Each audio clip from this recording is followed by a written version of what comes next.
আসসালামু আলাইকুম, সকলকে স্বাগত জানাচ্ছি মাহমুদাস রসের ঘরে। ঝটপট একটি নতুন নাস্তার আইটেম নিয়ে আপনাদের সামনে হাজির হয়েছি। মাত্র 3টি ইনগ্রেডিয়েন্টস দিয়ে খুব অল্প সময়ে তৈরি করা যাবে এই মজাদার নাস্তা। চলুন দেরি না করে দেখে নেওয়া যাক রন্ধন প্রণালী। 1 কাপ ময়দা, 1/3 কাপ গুঁড়ো দুধ, 1 চা চামচ বেকিং পাউডার, স্বাদ মতো লবণ, 1 টেবিল চামচ ঘি, 1/4 কাপ টক দই। এটা অপশনাল। সবকিছু একসাথে মিশিয়ে নিব।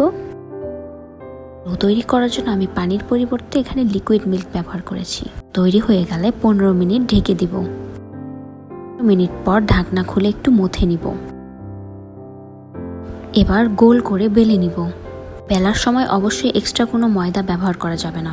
বেশি পাতলা না করে একটু পুরু রাখাই ভালো।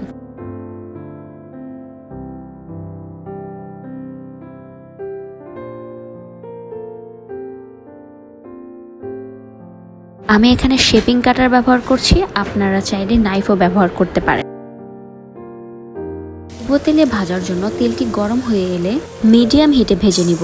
আর 1 কাপের একটু বেশি চিনি এবং সমপরিমাণ 1 কাপের একটু বেশি পানি নিয়ে নিব। কয়েকটা এলাচ দিয়ে দিয়েছি, এটা সুন্দর একটা ফ্লেভার আনবে। ফুটে এলে এর ভিতরে আমরা তুলে রাখা বিস্কিট মিষ্টিগুলো ঢেলে দিব এবং নাড়তে থাকবো। মিষ্টিগুলো বেশি সফট খেতে চাইলে 5 মিনিট ঢেকে রান্না করতে পারেন। চুলো বন্ধ করে 4 ঘন্টার জন্য মিষ্টিগুলো রেখে দিব। 4 ঘন্টা পর তৈরি হয়ে গেল আমাদের মজাদার বিস্কিট মিষ্টি। কেমন লেগেছে কমেন্ট করে জানাতে ভুলবেন না।